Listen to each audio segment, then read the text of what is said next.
प्रिय संस्कृत मित्राणि नमः संस्कृताय। मैं विपिन तिवारी। हमारे इस YouTube चैनल पे आप सभी का हार्दिक स्वागत है। मित्रों, आज मैं कुछ प्रमुख सूक्तियाँ लेकर उपस्थित हुआ हूँ और सूक्तियों के साथ साथ वो विश्व प्रसिद्ध जो अभिज्ञान शाकुंतलम के चतुर्थ अंक में 4 श्लोक हैं उनको भी मैं लेके उपस्थित हुआ हूँ। तो आइए देखते हैं, शुरुआत करते हैं अभिज्ञान शाकुंतलम का। बाद में सबसे पहले सूक्तियों के बारे में देखते हैं। उदार चरिता नाम तो वसुधैव कुटुंबकम। उदार चरिता नाम तो वसुधैव कुटुंबकम, अर्थात मेरा बंधु, यह मेरा बंधु है, वह मेरा बंधु नहीं है, ऐसा विचार या भेदभाव छोटी चेतना वाले व्यक्ति करते हैं। उदार चरित्र के व्यक्ति संपूर्ण विश्व को ही परिवार मानते हैं, अर्थात संपूर्ण विश्व एक परिवार है। चूँकि मित्रों, मनुष्य इस धरती का सबसे बुद्धिमान प्राणी माना जाता है और मनुष्य के कंधों पर ही मनुष्य मात्र की रक्षा का उत्तरदायित्व तो मिला हुआ है। इसलिए सारे मनुष्यों को सोचना चाहिए, विचार करना चाहिए कि वसुधैव कुटुंबकम, कुटुंब यानी एक परिवार, वसुधैव माने पृथ्वी, पृथ्वी ही एक परिवार है। चाहे वो किसी भी देश के प्राणी हो, जीव जंतु हो, पर्वत पठार वन कानन जीव जंतु पेड़ पौधे या वातावरण को संरक्षित करने के लिए मनुष्य को यह जिम्मेदारी मिली है। इसलिए यह कहा गया है कि उदार चरिता नाम तो वसुधैव कुटुंबकम। आइए अगला देखते हैं। यत् पूर्वम विधिना ललाट लिखितम तन्मार्जितम कह क्षमा। मार्जितुम होना चाहिए। यत् पूर्वम विधिना ललाट लिखितम, यत् पूर्वम विधिना ललाट लिखितम तन्मार्जितुम कह क्षमा, अर्थात विधाता द्वारा किसी के भाग्य में जो कुछ भी पहले से लिख दिया गया हो उसे मिटाने की क्षमता भला किस व्यक्ति में है, अर्थात कोई भी सक्षम नहीं है।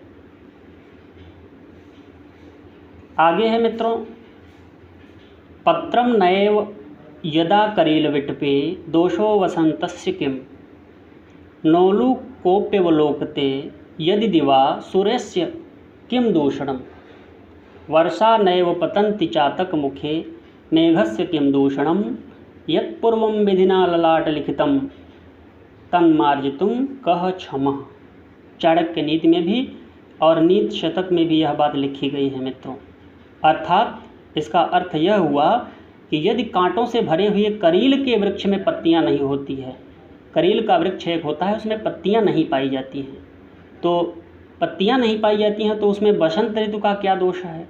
और यदि उल्लू पक्षी को दिन में प्रकाश में यानी कुछ भी दिखाई नहीं देता है तो उसमें सूर्य का क्या दोष है, सूर्य की क्या गलती है। यदि वर्षा का जल चातक के मुख में नहीं गिरता है तो इसमें मेघ यानी बादलों की क्या त्रुटि है, क्या गलती है।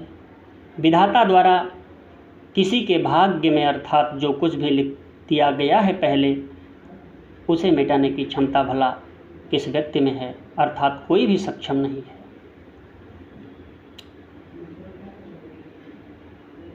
आइए देखते हैं, युधिष्ठिर नीति से एक बात कही गई है।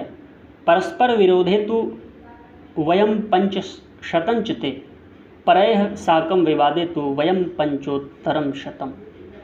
परस्पर यदि विरोध है, चूँकि पांडवों और कौरवों का परस्पर विरोध था, तो उसमें युधिष्ठिर की नीति यह थी कि हम 5 हैं, पांडव 5 हैं और शतंचते यानी 100 कौरव हैं, वो 100 हैं और मैं 5 हूँ।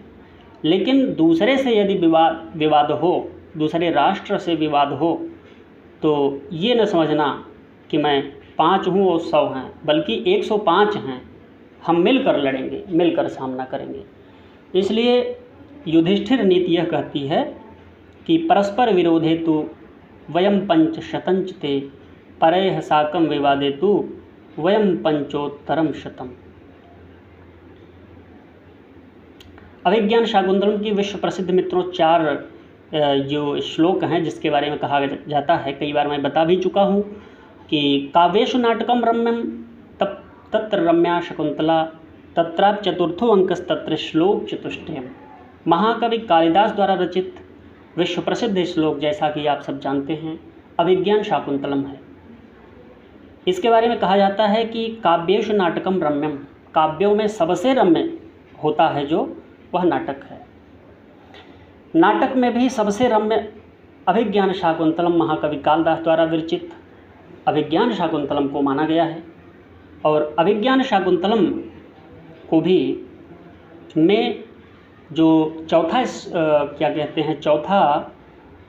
अंक है, चूँकि इसमें 7 अंक हैं, चौथा अंक सबसे रम्य है। इसमें शकुंतला की विदाई का प्रकरण है मित्रों, और यह बहुत ही अच्छी बात इसमें कही गई है, बहुत रम्य बात कही गई है। उसमें भी 4 श्लोक तो मन को मोह लेते हैं मित्रों। चाहे गद्य हो, कुछ भी, कोई भी विधा हो, उसमें मैंने अभी बताया कि चाहे गद्य हो, चाहे पद्य हो, चाहे चंपू काव्य हो, महाकाव्य हो, नाटक हो, सब में सबसे रम्य नाटक माना गया है। उस नाटक में शाकुंतल नाटक, और शाकुंतल नाटक में वो 4 चौथा अंक और 4 श्लोक उसमें जो हैं वो अति रमणीय हैं। आइए हम सब अध्ययन करते हैं वो 4 श्लोक कौन से हैं। या त्यद्य शकुंतलेत हृदयम संस्पृष्ट मुक्त कंठया कंठः स्तंभित बाष्पवृत्ति कलुषश्चिंता जड़म दर्शनम वैक्लव्यम मम तावदीशमिदं स्नेहा दन्यरोकशः पीड्यन्ते गृहणः कथम नो तनया विश्लेष दुःखैर्न वै। ये शार्दूल विक्रीडित छंद में मित्रों हैं, कहे गए हैं 4 श्लोक। शार्दूल विक्रीडित छंद एक है और जिसमें कुल 19 वर्ण होते हैं। 12 और 7 पे यति होती है। 12 पहले कहा जाता है, 12 वर्ण, उसके बाद में बचे हुए 7 वर्ण, 12 7 19। अगला श्लोक है मित्रों, पातुम न प्रथमं व्यवसचलम युष्माशुपीते सुया नाधत्ते प्रियमंडनापि भवतां स्नेहिनया पल्लवम् आद्देवः कुसुम प्रसूति समये यस्याः भवत्युत्सवः सेयं याति शकुंतला पतिगृहं सर्वैरनुज्ञायताम्। महर्षि कर्ण द्वारा ये 4 श्लोक मित्रों कहे गए हैं। वो कहते हैं कि जो बिना जल दिए हुए पानी नहीं पीती थी, आपको है वन के वृक्षों, बिना आपको जल दिए हुए वह पानी भी नहीं पीती, वह शकुंतला आज अपने पति के गृह जा रही है, उसको आज्ञा दीजिए आप। आगे कहते हैं अगले श्लोक में, तीसरे में, अस्मान साधु विचिन्त्य संयम धनानुच्चैः कुलं चात्मना त्वयस्याः कथमप्यबान्धव कृतां स्नेह प्रवृत्ति चताम सामान्य प्रतिपत्ति पूर्वकमियं दारेषु दृश्या त्वया भाग्यायत्तमतः परम न खलु तदवाच्यम वधूबंधुभिः। भाग्य के भरोसे कुछ होता है, वधू बंधुओं को, घर वालों को बहुत कुछ कहना नहीं चाहिए कि ऐसा करो वैसा करो। उपदेश देते हुए यह बात कहते हैं अपने 2 शिष्यों को, चूँकि शकुंतला के साथ महर्षि कर्ण भेजते हैं, वो यही बात कहते हैं कि हम सब वधू बंधु हैं, लड़की पक्ष वाले हैं। लड़की पक्ष वालों को बहुत ज़्यादा नहीं कहना चाहिए, लड़के पक्ष वालों को, कि हमारे बिटिया को बहुत बढ़िया से रखना। आगे है, शुश्रूषस्व गुरून् कुरु प्रिय सखी प्रीतिम सपत्नी जने भर्तुर्वे प्रकृता पिरोषणतया मास्म प्रतीपम गमः भूयिष्ठं भव दक्षिणा परिजने भाग्ये सुनुत्केशिनी यान्तेवं गृह्णीपदं युवतयो वामाः कुलस्याधयः। वामाः कुलस्याधयः, यह बात इन्होंने कही।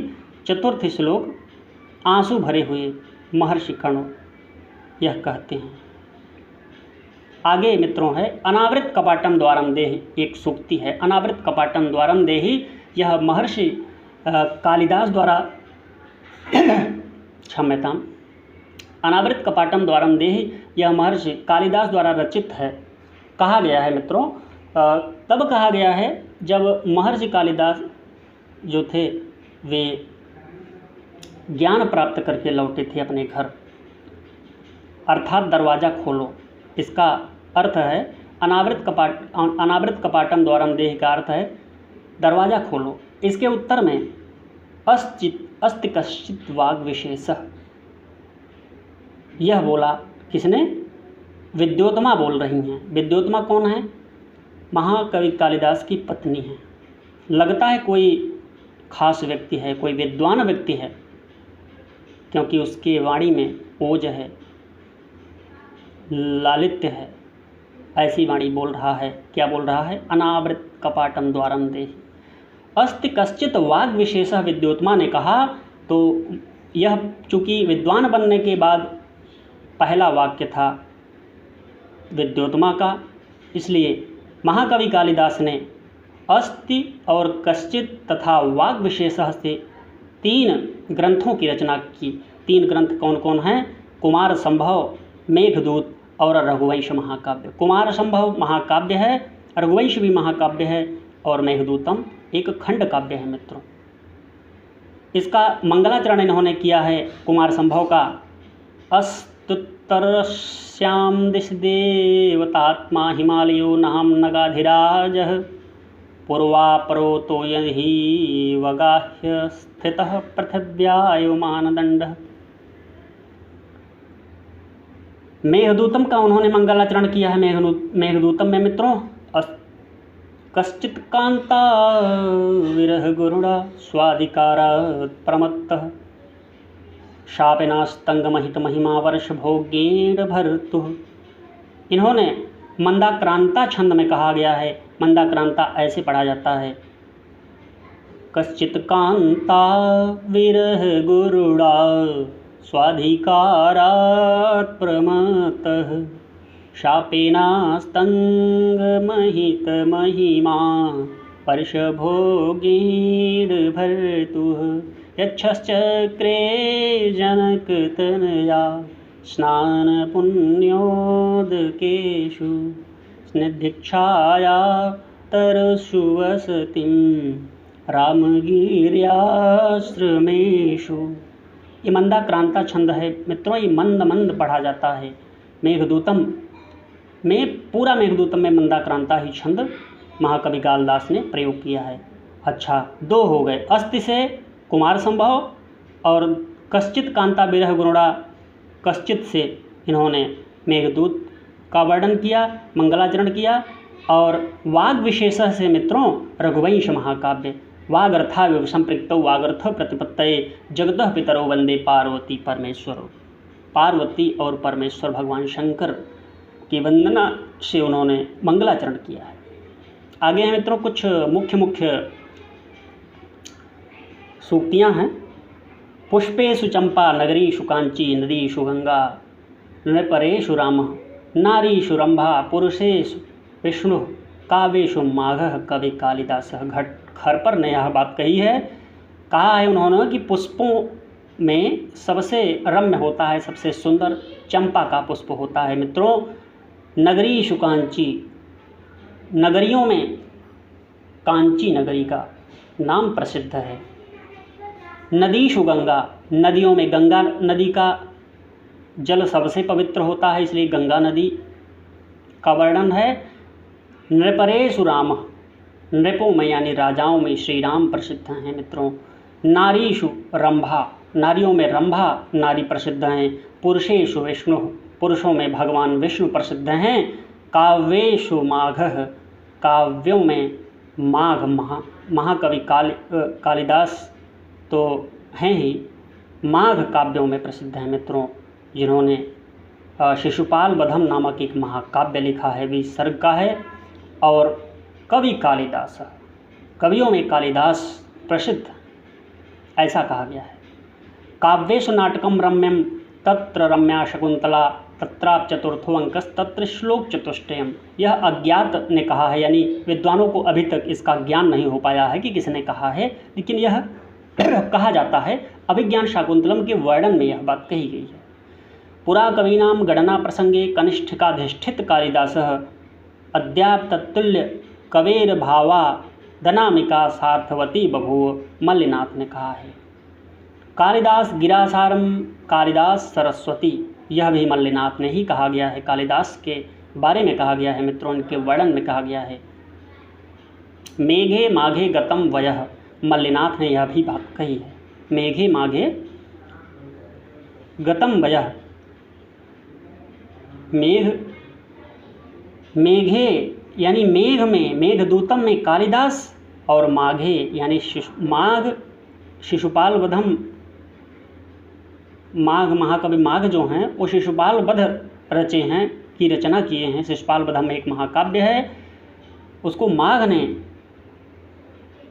रचा है, इसलिए कहा गया है कि मेघे माघे गतम वयः, इनका पार पाना मुश्किल है। मेघ में कालिदास का और माघे यानी शिशुपाल वधम में माघ का। उपमा कालिदासस्य, उद्भट ने कहा है। अनावृत कपाटम द्वारम देहि, कालिदास ने कहा है। अस्ति कश्चित् वाग्विशेषः, विद्योत्मा ने कहा गया है। उत्तरे रामचरिते भवभूतिर्विशिष्यते, विक्रमांक ने कहा है मित्रों। गद्यम कवीनाम निकषम वदन्ति, यह आलोचक ने कहा है। आलोचक बोलते हैं, बताते हैं विद्वान लोग कि संस्कृत साहित्य में गद्य काव्य ही कवियों की कसौटी मानी जाती है। गद्य काव्य जो है, पद्य काव्य नहीं, गद्य काव्य। पद्य काव्य तो कोई भी लिख लेता है, उसमें कुछ भी बहुत अलंकार न हो, बहुत समास का प्रयोग न हो, तो भी गद्य लाइन टू लाइन मिलाते आदमी चला जाता है। लेकिन गद्य में तो साधारणतः एक भावाभिव्यक्ति सीधा सीधा होती है, जैसे आदमी बातचीत में, वार्तालाप में प्रयोग करता है, इसलिए उसी का इसमें महत्व है कि सामासिक पद हों और ललित कलाओं से युक्त हो। आगे है मित्रों, यस्याश्चोरः चिकुरनिकुरः कर्णपूरो मयूरः भासो हासः कविकुलगुरुः कालिदासो विलासः हर्षो हर्षः हृदयवसतिः पंचबाणस्तु बाणः केषां नैषां कथय कविता कामिनी कौतुकाय, यह कहा गया है।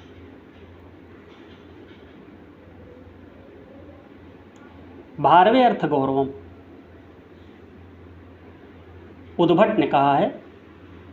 भारवी के बारे में यह बात कही गई है। भारवी का एक महाकाव्य है किरातार्जुनीयम, जिसमें उसमें अर्थ गौरव के लिए प्रसिद्ध है। वह मतलब शब्द कुछ और हैं और उस अर्थ गौरव, अर्थ उसका कहाँ से कहाँ चला जाता है, इसके लिए यह महाकाव्य प्रसिद्ध है। उसी में यह बात कही गई है 15वें सर्ग में। न नो न नुन्नो नुन्नो नो नाना नाना नना ननु नुन्नो अनन्नो नन ननुन्नेनो नाने ना नुन्न नुन्न नुत। अब बताएं कितना गूढ़ विचित्र मार्ग के कवि कहे जाते हैं मित्रों ये महाकवि भारवी। नारिकेल फल सम्मितम वचः, मल्लिनाथ ने कहा है किसके बारे में, महाकवि भारवी के बारे में ही। मतलब नारियल का फल जो होता है ऊपर से तो बड़ा ही कठोर होता है, लेकिन अंदर से बड़ा ही कोमल होता है, इसलिए नारिकेल फल सम्मितम वचः मल्लिनाथ ने महाकवि भारवी के बारे में कहा है। महासत्तो अति गंभीरः क्षमावाम विकथना और स्थिरो निगूढ़ालंकारो धीरोदात्तो दृढ़ता। धीरोदात्त नायक का यह गुण है। और महाकाव्य में जो महाकाव्य होता है उसके नायक इस प्रकार होते हैं कि उसमें अति गंभीर नायक को लिया जाता है और धीरोदात्त नायक प्रायः होता है। दश रूपक के द्वितीय प्रकाश में यह बात कही गई है। अच्छा, विदूषक का लक्षण इस प्रकार है मित्रों। कुसुम वसंताद्यभिध कर्म वपूर्वेश भाषाद्यैः हास्यकरः कलहरतिर्विदूषकः स्यात् स्वकर्मज्ञः। विदूषक का यह लक्षण है। विदूषक यानी हंसाने वाला पात्र एक होता है जो नाटकों में हंसाने वाला कार्य करता है। तो ये वीडियो कैसा लगा मित्रों? अच्छा लगा हो तो लाइक, शेयर तथा सब्सक्राइब करना न भूलें। अगले हफ्ते मैं फिर से उपस्थित होऊंगा एक वीडियो लेकर। तब तक के लिए नमः संस्कृताय।